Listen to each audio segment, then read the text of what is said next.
Hola, mi nombre es Julieta Rossi. En esta clase vamos a abordar el tema del derecho a la alimentación adecuada y las políticas sociales.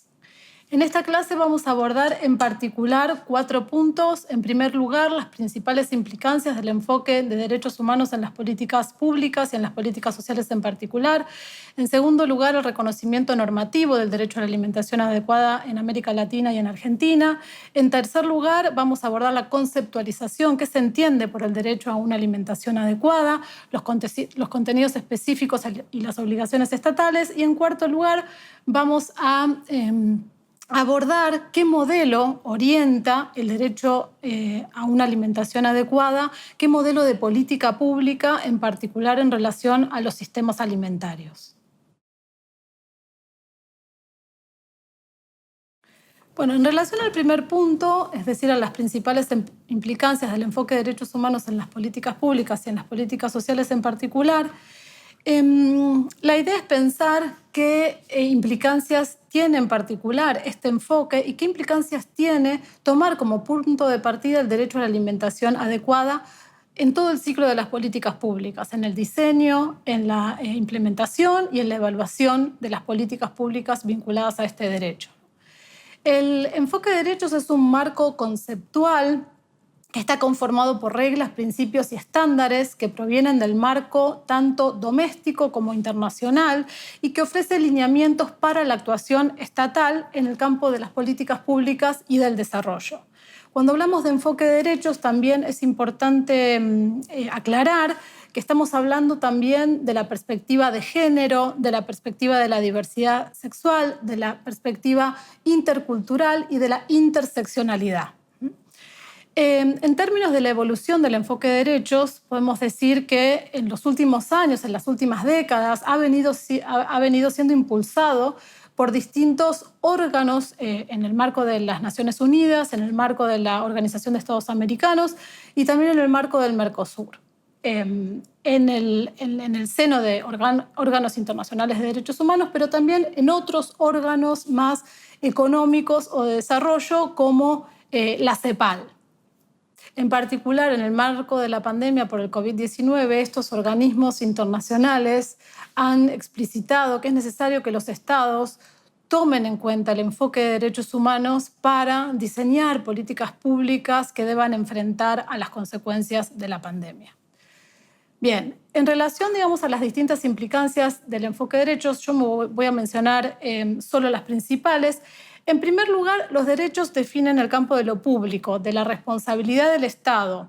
El Estado, debe actuar porque tiene obligaciones jurídicas al respecto. Y en este campo, entonces, en materia de derecho a la alimentación, el Estado tiene obligaciones jurídicas particulares y concretas, como vamos a ver a lo largo de la clase. En función de este enfoque, el Estado es el principal garante del ejercicio de los derechos humanos. Este es un presupuesto fundamental, inicial, y los sujetos, las personas, los grupos, las comunidades son titulares de derechos, no son beneficiarios, no son simples beneficiarios. No estamos hablando de la discrecionalidad estatal para actuar en estos campos, sino del deber jurídico de los estados para actuar en estos campos. Los estados, por otro lado, tienen que actuar en sus distintos niveles. Esto es muy importante para la concreta vigencia de los derechos. Debe actuar en el nivel nacional, en el nivel provincial y en el nivel municipal, cada uno obviamente en sus esferas de actuación. En segundo lugar, este marco internacional y doméstico también de derechos humanos orienta ciertos modelos de política pública y de desarrollo. Los derechos se posicionan como pautas orientadoras, como lineamientos, ¿no?, que los estados deben considerar al momento de diseñar estos modelos de política pública. Por ejemplo, podemos hablar del modelo de protección integral de la niñez, que este modelo es adecuado al enfoque de derechos humanos, versus el modelo tutelar. Este no es un modelo adecuado al enfoque de derechos humanos. También podemos hablar del modelo social de la discapacidad versus el modelo medicalista basado en la incapacidad de las personas. En el mismo sentido, el derecho a la alimentación, como vamos a ver, orienta también cierto modelo de intervención estatal, cierto modelo de políticas públicas en el campo de la alimentación. En tercer lugar, este enfoque contiene reglas de organización de tipo procedimental, ¿sí? Estamos hablando, en este caso, de los derechos al acceso y a la producción de información, de la participación social y política en todo el proceso y en todo el ciclo de las políticas públicas. Estamos hablando también del acceso a la justicia y a una tutela judicial efectiva. Y por último, hay ciertos contenidos específicos justamente que determinan el enfoque de derechos según justamente el derecho de que se trate. Y hay obligaciones específicas también en materia de derechos económicos, sociales y culturales. Pero un contenido sustantivo que es transversal a todos los derechos humanos, es el principio de igualdad y no discriminación, tanto en su acepción formal como en su acepción sustantiva. Esto es fundamental. Este principio, tanto para el derecho internacional como para el derecho constitucional, es un principio de máxima jerarquía y debe ser considerado, digamos, al momento de la implementación de las políticas públicas para todos los derechos. En particular, me voy a referir a la acepción sustantiva de este principio, que considera justamente las desigualdades estructurales en las que se encuentran los distintos grupos sociales. El Estado no puede partir del mismo punto, ¿no? Si se trata de grupos indígenas o si se trata de mujeres o si se trata, digamos, de mujeres indígenas de bajos ingresos. El Estado justamente tiene que distinguir estas situaciones diferentes y actuar en consecuencia a través de medidas positivas que justamente compensen, que equiparen y que pongan en un pie de igualdad a estos grupos que históricamente han sido discriminados y excluidos del goce de los derechos. En este punto hay que tener en cuenta que América Latina sigue siendo, y ahora con la pandemia, digamos, va a profundizar sus cifras de desigualdad. Es el continente lamentablemente más desigual del mundo y tiene altísimos niveles de pobreza, de exclusión social. Y entonces no podemos no considerar digamos, en los modelos de desarrollo y en las políticas públicas justamente esta situación de base que implica que unas personas y unos grupos están en situaciones de exclusión y de total desventaja social, económica, cultural, ¿no? En general, las mujeres, los pueblos indígenas, los afrodescendientes, los niños y niñas están sobre representados en estas cifras de pobreza e indigencia. Y los efectos justamente de la pandemia puso en evidencia estas desigualdades estructurales y lamentablemente, según parece ser, se están profundizando, ¿no? Lo que viene parece ser que va a ser en la misma línea, digamos, o peor aún. Bien.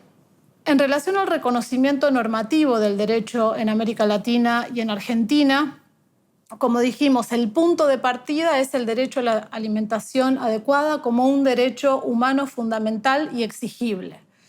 En el marco de las constituciones o del constitucionalismo latinoamericano, durante las últimas 3 décadas aproximadamente, o un poco más, se han generado distintos procesos de reforma constitucional desde los años 80 en adelante, y algunos países como Ecuador y Bolivia han adoptado nuevas constituciones. Y en este constitucionalismo latinoamericano, de alguna manera de nuevo cuño, ¿sí? Ya no es tan nuevo, pero al tener tendencias comunes lo podemos conceptualizar como nuevo constitucionalismo latinoamericano, ha establecido, digamos, ciertas pautas o ciertas tendencias comunes, como yo mencionaba anteriormente. Por un lado, generalmente estos procesos constitucionales han establecido constituciones aspiracionales y con vocación transformadora. Esto significa que estas constituciones tienden a delinear modelos de sociedades a construir con una fuerte matriz igualitaria y con una fuerte vocación de igualdad social. Y son constituciones llenas de promesas de bienestar, ¿sí? generalmente vamos a encontrar una multiplicidad de derechos económicos, sociales, culturales, ambientales, civiles y políticos también, pero se agregan estos derechos colectivos, ¿no?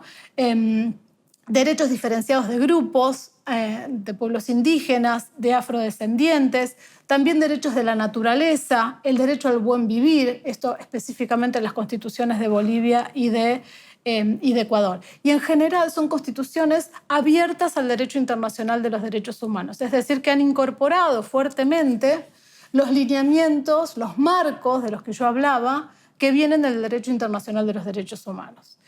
Por otro lado, tienen esta vocación transformadora, que significa que han establecido, en general establecen, formas de justicia constitucional para que estas promesas de bienestar, estos derechos económicos, sociales y de todo tipo, puedan ser efectivamente cumplidos. También se establecen mecanismos de exigibilidad de tipo colectivo, como el amparo, la tutela, bueno, mandatos de seguridad, depende el país, y también mecanismos de participación directa.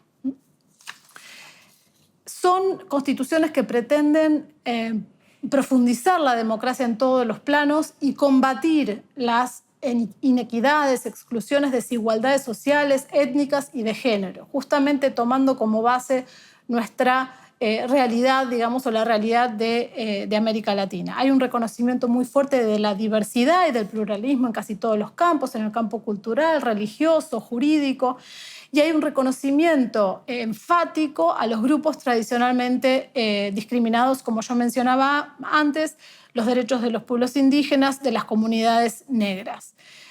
Con más y con menos se reconocen, ¿no?, mayores o mayor alcance a estos derechos diferenciados de grupos. Por último, se profundizan las características del Estado social de derecho, ¿no? En general se reconoce fórmulas explícitas en el sentido de que esos estados adoptan, ¿no?, la fórmula del Estado social y democrático de derecho, haciendo hincapié o profundizando las notas características del constitucionalismo social. En las últimas décadas, entonces, en América Latina y el Caribe, incluyendo nuestra Constitución Nacional, los derechos económicos, sociales y culturales, y en particular el derecho a la alimentación adecuada, que es el que nos convoca hoy, han sido, digamos, posicionados como derechos humanos plenos, como derechos humanos exigibles, y además esto permitió también procesos de justiciabilidad para los casos en que los poderes políticos no estuvieran cumpliendo, digamos, con esos derechos. En función del enfoque de derechos y de este gran reconocimiento de derechos en las constituciones, también ciertos estados han adoptado en el ciclo de sus políticas públicas estos parámetros y han intentado o han ensayado políticas públicas que justamente tienen como principal objetivo el efectivo o la efectiva garantía de los derechos. En este sentido podemos mencionar las políticas sociales que se denominan y que fueron adoptadas en gran cantidad de países de América Latina, las políticas de transferencia de ingresos condicionadas, como un modelo de política social que se acerca bastante, digamos, o que incorpora en gran medida los principios fundamentales del enfoque de derechos. Bueno. En cuanto al reconocimiento normativo del derecho a una alimentación adecuada en Argentina, podemos decir, por un lado, que no es un derecho que esté expresamente previsto en la Constitución Nacional, podría ser considerado como un derecho implícito del artículo 33, pero está expresamente previsto en los pactos internacionales de derechos humanos que están incorporados con jerarquía constitucional a la Constitución Nacional. Y en ese sentido, varios de ellos reconocen este derecho. En primer lugar, el Pacto Internacional de Derechos Económicos, Sociales y Culturales, la Convención Americana de Derechos Humanos, el Protocolo de San Salvador, que es adicional a esta convención en materia de derechos económicos, sociales y culturales, la Convención sobre la Eliminación de todas las formas de discriminación contra la mujer, la Convención sobre Derechos de los Niños, las convenciones interamericanas sobre derechos de las personas mayores y la Convención Internacional sobre Derechos de las Personas con Discapacidad. Todas estas convenciones reconocen de manera explícita el derecho a la alimentación adecuada. Pero además hay declaraciones muy importantes en el ámbito de la ONU, recientes, digamos, bastante recientes, que si bien no tienen carácter jurídico vinculante, sí representan horizontes a los cuales los estados, digamos, deben intentar llegar e implementar también los derechos que están contemplados en esas declaraciones. Una es la Declaración de la ONU sobre Derechos de los Pueblos Indígenas del año 2010 y la otra, más reciente, la Declaración sobre Derechos de los Pueblos Campesinos. Ambas son muy importantes en términos del reconocimiento de este derecho en particular. También se han generado distintas guías o directrices que dan de alguna manera una ayuda o colaboran con los estados para los procesos específicos de implementación de este derecho en particular, como las directrices voluntarias sobre la gobernanza responsable de la tenencia de la tierra, la pesca y los bosques en el contexto de la seguridad alimentaria del 2012 de la FAO y las directrices voluntarias en apoyo a la realización progresiva del derecho a la alimentación adecuada, también de la FAO del 2004. También tenemos que mencionar que la Agenda 2030 sobre Desarrollo Sostenible menciona como objetivo 2 el hambre cero. Estos pactos, como yo decía antes, están incorporados a la Constitución Nacional, muchos de estos que yo nombré con jerarquía constitucional. Y en ese sentido, las interpretaciones que hacen de estos pactos sus órganos de aplicación, como por ejemplo el Comité de Derechos Económicos, Sociales y Culturales, que es el órgano que aplica este pacto que yo mencioné anteriormente, el Pacto Internacional de Derechos Económicos, Sociales y Culturales, interpretan y aplican, digamos, a través de distintos casos y de distintas recomendaciones generales, interpretan los contenidos de estos derechos y estas interpretaciones son muy importantes también en el proceso de aplicación interna de estos tratados internacionales. De hecho, por nuestra Constitución Nacional, los órganos internos, los distintos poderes del Estado, el Poder Judicial, pero también el Poder Ejecutivo y el Poder Legislativo, deben aplicar estas interpretaciones que conceptualizan los derechos, que precisan el contenido de los derechos, al momento de generar políticas públicas, de emitir sentencias judiciales y de implementar cualquier programa social, digamos, o de cualquier tipo. Son guías son guías muy relevantes que deben ser tenidas en cuenta por los distintos poderes del Estado. Y son muy importantes porque particularmente en el ámbito internacional se han generado multiplicidad de interpretaciones de jurisprudencia que nos permiten justamente delimitar el contenido de estos derechos y en particular del derecho a la alimentación adecuada. Porque si nosotros leemos la formulación que está incluida en estos pactos, es bastante escueta. Habla del derecho a la alimentación adecuada, ahora vamos a ver. Entonces, estas interpretaciones ayudan bastante a clarificar el contenido. Podemos mencionar la observación general número 12 sobre el derecho a la alimentación adecuada, la observación general número 15 sobre el derecho al agua, que está muy importante también y relacionada, ¿no?, alimentación y agua, la observación general 24, que habla sobre las obligaciones de las empresas en materia de derechos humanos, y también ha habido distintos casos. Sobre todo quizás los más relevantes son ante tanto la Comisión Interamericana como la Corte Interamericana de Derechos Humanos. Ya vamos a mencionar un caso en particular muy reciente y muy importante para nuestro país.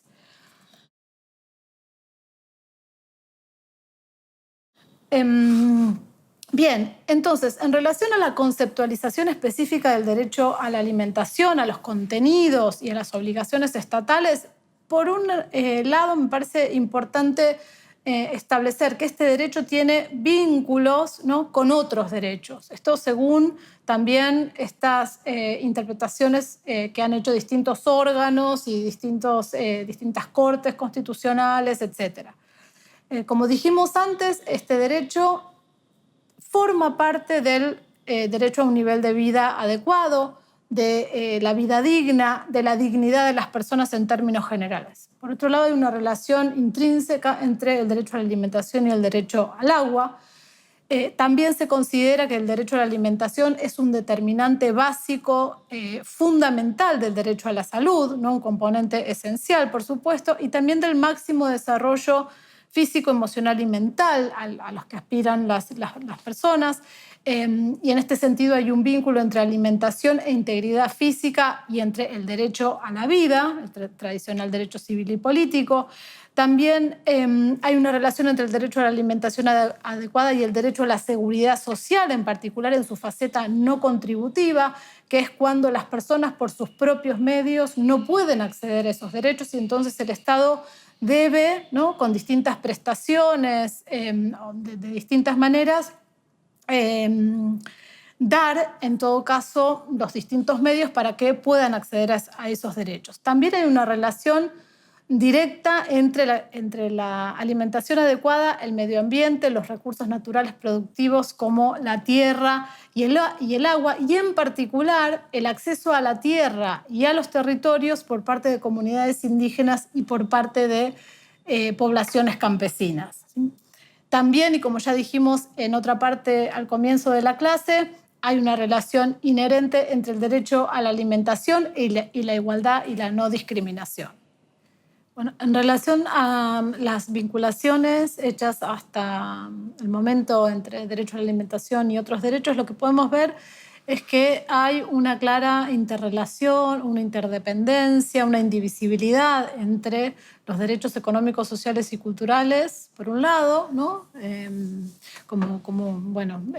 Ya me refería anteriormente, pero también entre los derechos económicos, sociales y culturales y ambientales y los derechos civiles y políticos. No hay posibilidad, digamos, de llevar adelante una vida digna, de poder satisfacer, digamos, los elementos del derecho a la integridad personal y a la autonomía personal, sin la posibilidad de tener cierto mínimo o cierto bienestar material que está configurado, digamos, por el acceso justamente a distintos derechos sociales como el derecho a la alimentación adecuada. Como vemos, digamos, esta comprensión del derecho a la alimentación refuerza estos vínculos, estas relaciones entre unos y otros derechos, uno podría decir, en contraposición a una visión quizás más fragmentada entre unos y otros. Bueno, como ya mencioné anteriormente, la norma más abarcativa sobre el derecho a la alimentación es el artículo 11 del Pacto Internacional de Derechos Económicos, Sociales y Culturales, que reconocen este derecho como parte del derecho a un nivel de vida adecuada, en conjunto con otros derechos, ¿no?, como el vestido y la vivienda adecuados. A su vez, el artículo 11.2 reconoce expresamente el derecho de toda persona a no sufrir hambre. Y también reconoce como obligación estatal el hecho de que tengan que distribuir los alimentos de manera equitativa, de acuerdo a las necesidades, ¿no? Y para eso tienen que llevar adelante distintas medidas. Incluso se reconoce la posibilidad de que tengan que llevar adelante reformas agrarias justamente para dar adecuada satisfacción a este derecho y la mejora de los distintos sistemas tanto de producción, comercialización y distribución de los alimentos. La observación general del Comité de Derechos Sociales, esta que yo les mencioné, la número 12, también señala una distancia importante entre lo que establece el pacto justamente y la realidad, en el sentido de que lamentablemente a nivel mundial, pero bueno, a nivel regional en América Latina, también en nuestro país, digamos, hay una situación de hambre crónica, digamos, y de malnutrición, especialmente agudos, digamos, estos fenómenos en países subdesarrollados, pero también son fenómenos que se encuentran en países en desarrollo. A nivel mundial, según datos de la relatora de ONU sobre derecho a la alimentación, en su informe del 2019, establece que actualmente hay 820 millones de personas que sufren hambre, ¿no? Si bien hubo un aminoramiento desde el 2015, las cifras han aumentado. El otro gran problema mundial es la malnutrición, ¿no? El hambre oculta, la carencia de micronutrientes que también afecta a una cantidad grande de personas y en particular tiene efectos, digamos, devastadores en los niños y niñas, ya que esta carencia de nutrientes lo que genera es un retraso del crecimiento. Tanto el Comité DES como los informes de la relatora sobre derecho a la alimentación y otros informes establecen una relación entre el hambre, la malnutrición y la falta de acceso a alimentos disponibles por situaciones de pobreza. No es una cuestión de falta de alimentos, no es que no haya mundialmente los alimentos necesarios para nutrir, y para alimentar a la población mundial, sino que el problema es que estas personas, estos grupos de personas, no acceden a esos alimentos básicamente en razón, de la pobreza y de situaciones también de indigencia, ¿no? Los sistemas alimentarios que no logran, llegar a estas poblaciones. Hay una relación también entre el derecho a la alimentación adecuada y desigualdades históricas y estructurales que ya mencionamos anteriormente, pero no podemos, o en todo caso, para abordar las vulneraciones a este derecho, es necesario hacer foco también en estas desigualdades estructurales e históricas, donde, determinados grupos en particular, como yo mencionaba antes, quedan excluidos de la posibilidad de gozar de este derecho y los impactos, en todo caso, son diferenciados, como yo decía antes, ¿no? Si la persona es mujer, indígena o es afrodescendiente y además es de bajos ingresos, todas estas condiciones o estos factores se van a juxtaponer en todo caso y a agravar la situación para el acceso a este derecho a una alimentación adecuada. El Comité de Derechos Económicos, Sociales y Culturales estableció una suerte, o una serie de elementos que van a configurar, ¿no? Y que son fundamentales para configurar el derecho a una alimentación adecuada, ¿sí? Estos son, por un lado, la adecuación, la disponibilidad, la accesibilidad y la sostenibilidad. Esos son los 4 elementos fundamentales. En primer lugar, en relación a la adecuación, hablamos de adecuación cultural, cualitativa y cuantitativa, ¿sí? En relación a la adecuación cultural es necesario tomar en cuenta, ¿no? Este concepto está determinado por distintas condiciones sociales, económicas, culturales, climáticas, es decir, que van a determinar esa adecuación cultural. Son valores que no están relacionados necesariamente con la nutrición, ¿no? Sino con otro tipo de valores, o de intereses de las personas y de las comunidades. Por otro lado, los alimentos deben ser nutritivos e inocuos, ¿sí? Hablamos de la adecuación cualitativa. Y por último, los alimentos o la alimentación debe estar disponible en cantidades suficientes, ¿sí? Por otro lado, este segundo elemento es la disponibilidad. Los alimentos, como dije antes, pero deben estar disponibles para las personas en cantidad y calidad suficiente. El individuo, se puede alimentar, o los grupos o las comunidades de distintas personas, de distintas maneras, puede ser directamente, ¿no? Explotando la tierra y los recursos naturales u otras fuentes, o también a través de sistemas de distribución, elaboración y de comercialización, ¿no? Que acerquen, los alimentos a las personas que viven, en otros lugares según sea el caso. En tercer lugar, el elemento que se menciona es la accesibilidad, que comprende tanto la accesibilidad económica como la accesibilidad física.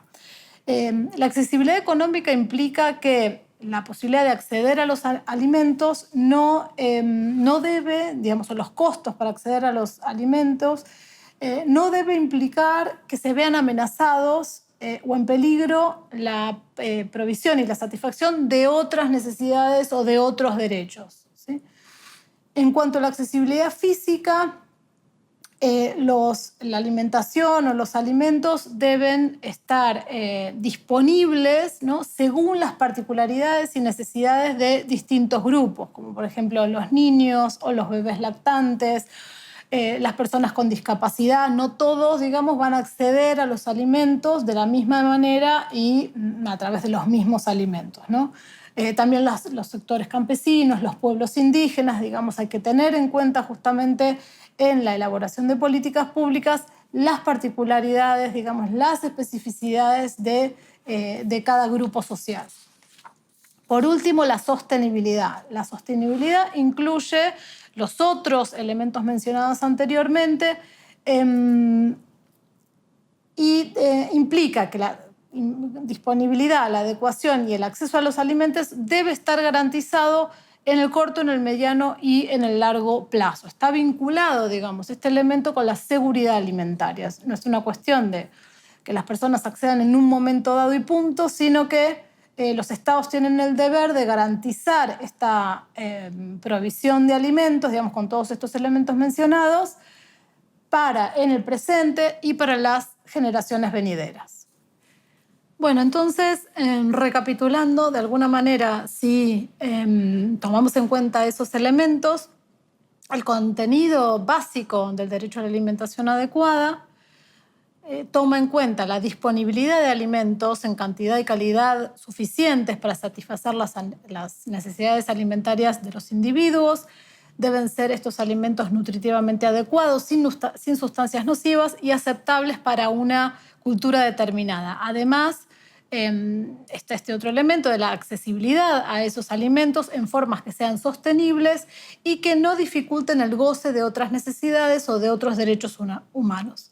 Y por último, el Comité DESC menciona en esta observación general el nivel mínimo absoluto que los estados, digamos, deben garantizar de manera inmediata, que es el hecho de que las personas no deben padecer hambre. Este es un núcleo inderogable, sin ningún tipo de condicionantes, sin ninguna justificación posible, vinculada a falta de recursos económicos, digamos, o cualquier otro tipo de justificación. Un concepto fundamental también para el derecho a la alimentación adecuada, que quizás esta observación general no lo reconoce de manera tan expresa, pero que se ha venido desarrollando en los últimos años, es el de soberanía alimentaria. Y este concepto ha venido tomando forma, ha venido tomando impulso en distintas declaraciones, en distintos instrumentos internacionales y de alguna manera movilizado, digamos, y peleado desde las bases, desde los movimientos sociales, desde los movimientos campesinos e indígenas. El concepto de soberanía alimentaria incluye fuertemente el elemento de la autonomía en la definición del sistema alimentario. Es decir, las personas, los pueblos, los grupos deben poder tener la posibilidad de elegir de qué manera alimentarse, a través de qué sistema alimentarse. Entonces yo diría que hoy por hoy este elemento de la soberanía alimentaria también es parte esencial del derecho a una alimentación adecuada. La soberanía alimentaria está reconocida expresamente en distintos instrumentos, como yo decía anteriormente, pero sobre todo es como un eje fundamental, un núcleo central de la Declaración de la ONU sobre derechos de los pueblos, de las personas, digamos, campesinas, de los campesinos y de las campesinas. Este concepto es fundamental en esta declaración, digamos, y ya vamos a ver cuando hablemos de los distintos modelos, en todo caso, que orienta el derecho a la alimentación adecuada. Otro tema que me parece importante, muy relevante mencionar, es la igualdad de género, ¿no? La igualdad entre hombres y mujeres también en el acceso al derecho a una alimentación adecuada.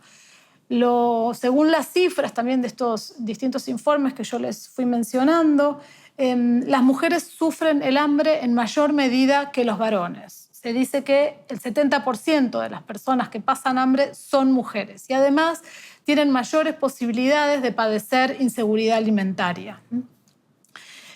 Por otro lado, las mujeres cargan desproporcionadamente, ¿no?, con el trabajo no remunerado y en general, digamos, acceden al trabajo pero a través de empleos informales, ¿no?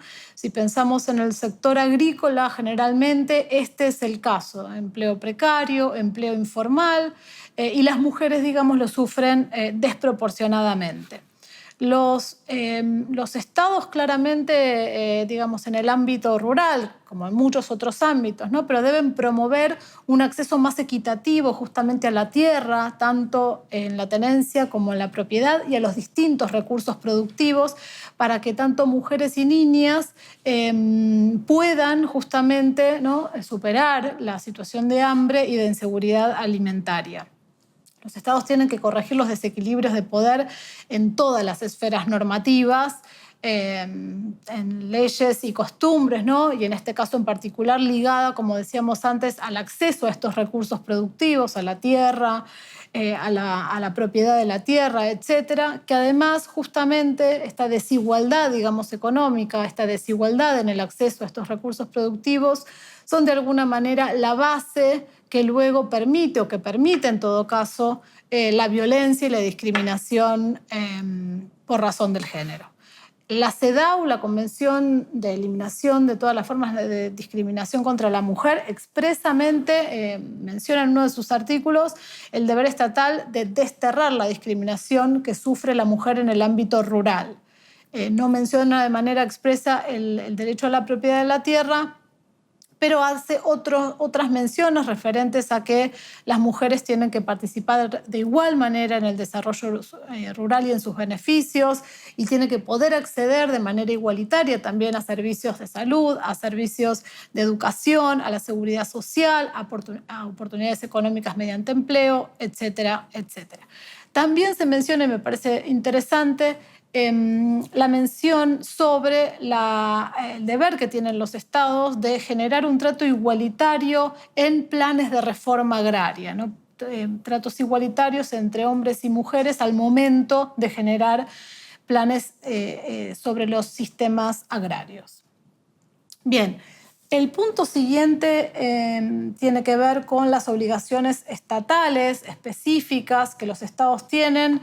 Los estados en general en materia de derechos humanos tienen obligaciones que son comunes a todos los derechos humanos, como el respeto, la protección y el cumplimiento.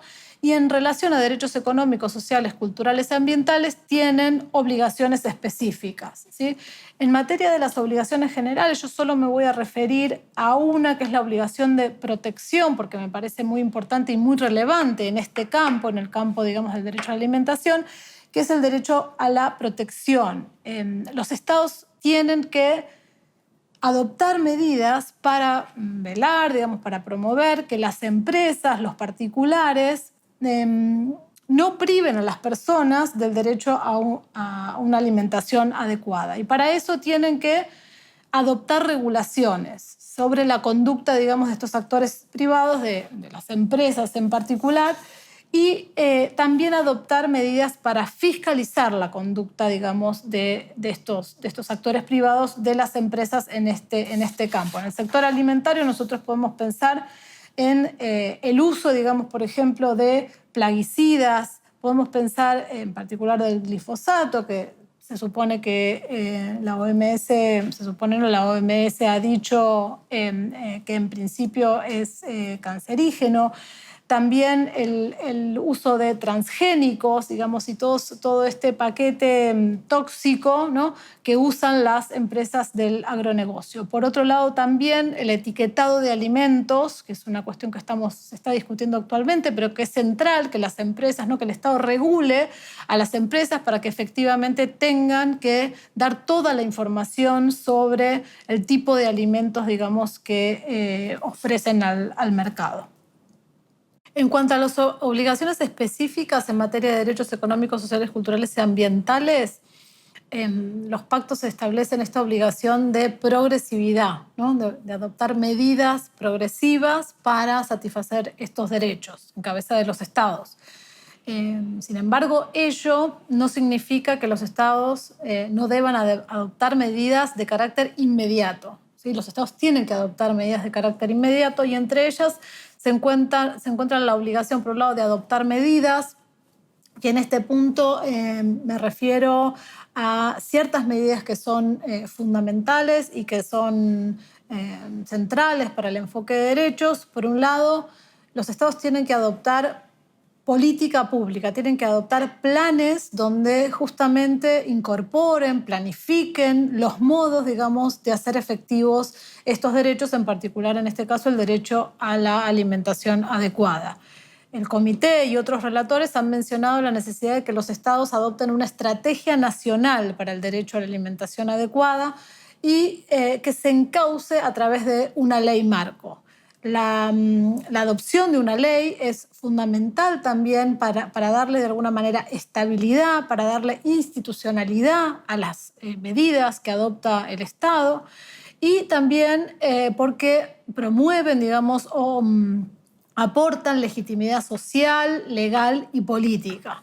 Y también contribuyen, digamos, a esta idea de que los derechos sociales, en este caso el derecho a la alimentación, no es un mero o no está, digamos, sujeta a la mera discrecionalidad del Estado, sino que debe ser adoptado a través, digamos, de política pública, de legislación que lo reconozca o que reconozca tal carácter. También otra cuestión fundamental es el hecho, digamos, o el deber de producir información que tienen los estados, ¿no? Y esta obligación, como decía antes, es una obligación de carácter inmediato. Los estados deben constantemente, ¿no? e inmediatamente, una vez que adoptan ese pacto internacional, deben producir información, deben relevar cuál es la situación en materia de acceso al derecho a la alimentación, deben hacer un diagnóstico preciso para justamente poder diseñar las políticas públicas acordes a esa situación. Por ejemplo, la relatora de alimentación hizo una visita en el 2018,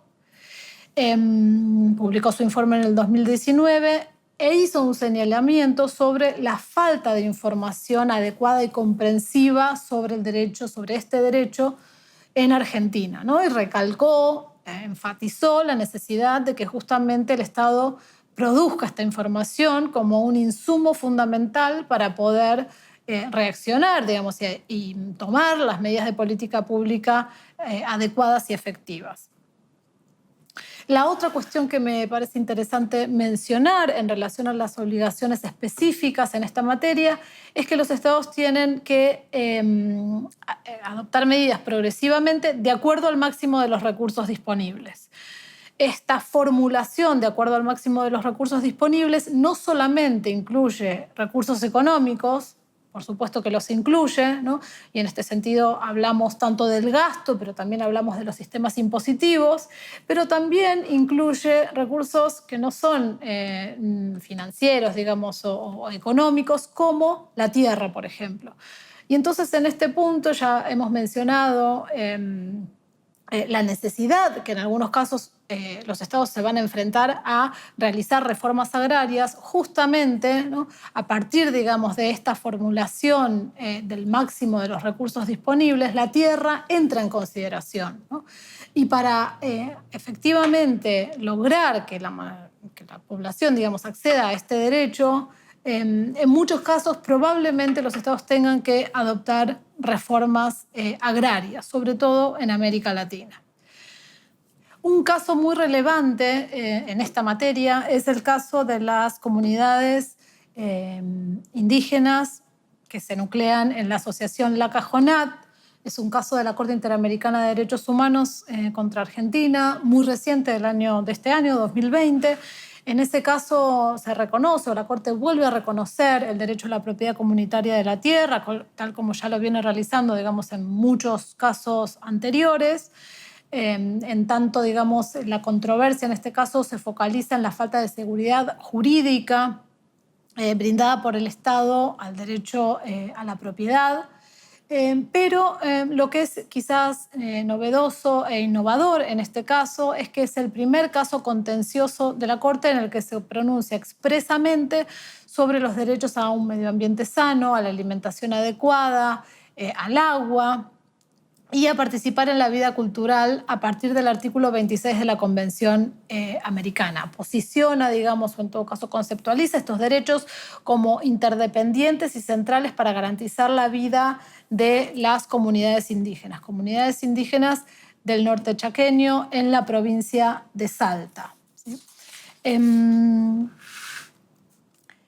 La alimentación, según la Corte, no significa solamente nutrición adecuada y apta para la preservación de la salud, sino que destaca el componente de la pertinencia cultural. ¿Sí? Como dijimos antes, el Comité de Derechos Económicos, Sociales y Culturales había mencionado este elemento, pero la Corte Interamericana en este caso lo reafirma, lo resalta, y entonces, digamos, establece que no es cualquier alimento, sino que la alimentación va a estar ligada a los usos y costumbres del sector poblacional del que estemos hablando, en este caso, o de que se trata, en este caso, a las comunidades indígenas. Y por otro lado, también menciona el componente de la accesibilidad, de la seguridad alimentaria, pensando en que este derecho debe ser garantizado para las generaciones presentes, pero también para las generaciones futuras. También habla o conceptualiza, introduce el derecho al agua y también lo menciona, digamos, la pertinencia cultural, ¿no? La necesidad de tener en cuenta los usos y costumbres de las comunidades indígenas para asegurar un efectivo acceso a este derecho. Por último, en cuanto al punto 4 de esta clase, la idea es conversar sobre qué tipo de modelo de política pública, qué tipo de modelo alimentario orienta, ¿no?, el derecho a una alimentación adecuada. Como dijimos antes, el enfoque de derechos, digamos, justamente otorga, provee ciertos lineamientos para, ¿no?, determinar qué modelo de política pública los estados deben adoptar. Y en ese sentido, el programa o el paradigma de la soberanía alimentaria sería, en todo caso, el modelo que los estados deberían adoptar para efectivamente garantizar este derecho, el derecho a la alimentación adecuada, con todos los componentes que mencionamos, digamos, anteriormente. Y este modelo se contrapone con el modelo actual, con el modelo agroindustrial dominante, ¿no? Este modelo agroindustrial dominante que es un modelo tecnológico impulsado básicamente por las corporaciones transnacionales, que está basado en el uso de semillas transgénicas, grandes cantidades de agrotóxicos y maquinarias, y en general pensados los alimentos, ¿no?, la producción de alimentos para el mercado externo. En general, digamos, hay un objetivo central de lucro, ¿no?, a partir de la mercantilización y de la comercialización de alimentos y su incorporación a las dinámicas especulativas de los mercados financieros internacionales. Como dijimos, este tipo de modelo está motorizado por las grandes inversiones del capital transnacional y genera una tensión evidente con otros modelos posibles, como decía antes, quizás basados en el concepto de la soberanía alimentaria, con el modelo, digamos, de agricultura familiar, campesina e indígena. Claramente en este momento este modelo de agronegocios, ¿no?, expulsa de los territorios a las pequeñas comunidades indígenas, a las pequeñas comunidades campesinas, de campesinos y campesinos. Y entonces, en principio, de acuerdo al derecho a la alimentación, es un modelo que debería ser abandonado. ¿Sí? Esto no lo digo yo exclusivamente, digamos, hay muchos organismos internacionales que en el último tiempo se han venido pronunciando en ese sentido. La relatora que yo mencionaba anteriormente sobre derecho a la alimentación ha dicho que, en particular, los estados deben promover la agricultura familiar, la agricultura familiar campesina e indígena como un modo, digamos, de justamente garantizar el acceso al derecho a la alimentación adecuada. El modelo del agronegocio, digamos, no está justamente generando este acceso a la alimentación adecuada, ¿no?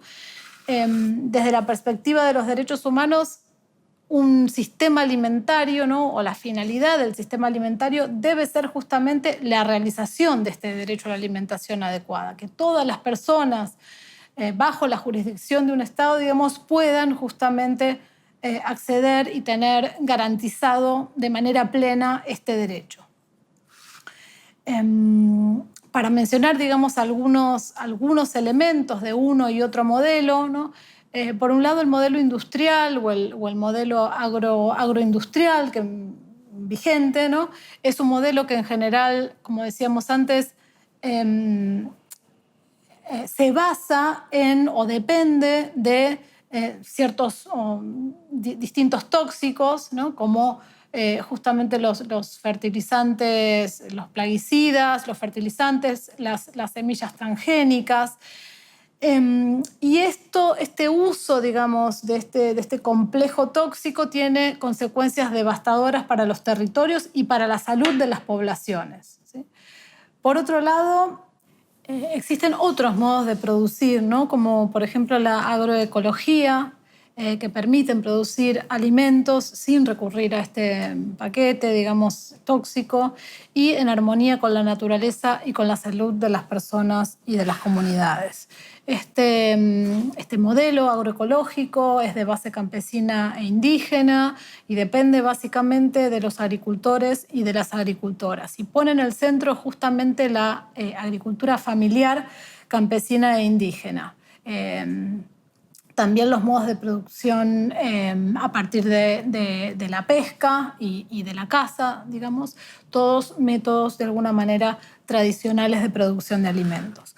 Por otro lado, también el modelo de agronegocios genera una alta concentración de la intermediación y mayores costos, y a su vez también mayor producción de gases de efecto invernadero con las consecuencias ambientales que esto trae aparejado, ¿no? El modelo basado en la soberanía alimentaria propone la localización de los sistemas alimentarios, ¿no? Que los sistemas alimentarios estén en los propios lugares donde habita la gente, ¿no? Se genera de alguna manera un círculo virtuoso de producción local para el consumo local, y de esta manera se evitan las intermediaciones. Se acerca al productor con el comensal a través de distintas modalidades, como las ferias, las cooperativas de consumo, etcétera, etcétera. Y digamos, como consecuencia de esto también, en general, los precios tienden a ser precios justos, ¿no? Los precios que pagan los comensales, las personas, son precios justos y no artificialmente, digamos, incrementados por todas estas intermediaciones. Y se evitan los gases de efecto invernadero también. Otra cuestión también a mencionar del modelo de agronegocios versus el modelo de la soberanía alimentaria es que la tierra, el agua y las semillas son meros insumos, ¿no? Son meras mercancías que están sujetos a la oferta, sujetos a oferta y demanda de los sistemas o del sistema capitalista. Para el sistema o para el modelo, digamos, de la soberanía alimentaria, la tierra, el agua y las semillas son derechos fundamentales, son derechos humanos fundamentales que están íntimamente ligados, como ya mencionamos anteriormente, a la posibilidad, digamos, de garantizar el derecho a la alimentación adecuada. Son medios fundamentales para garantizar este derecho.